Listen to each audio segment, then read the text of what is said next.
Hey guys, welcome back to another episode of Kids in the Kitchen. I'm Chloe. And I'm Jillian. We're going to be making homemade Rice Krispy Treats. You might remember us from last year when we made mug cake with Caitlin.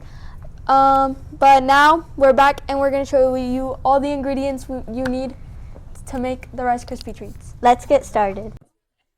Reese's, M&M's, butter,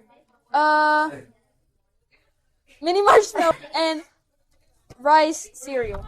First, let's add 1/4 cup of butter into a bowl and put it into the microwave for a minute until it's completely melted. Now let's add the marshmallows and put them into the microwave until it's melted again. You have to do 4 cups of marshmallows.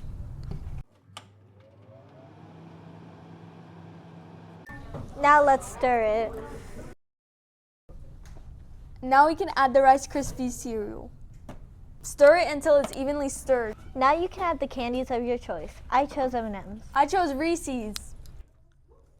Now that we put our candies in, we cut them into little squares, and now we can try them. Ooh, this looks so yummy. Okay, let's try it. Wait, that's pretty bomb. That's so good.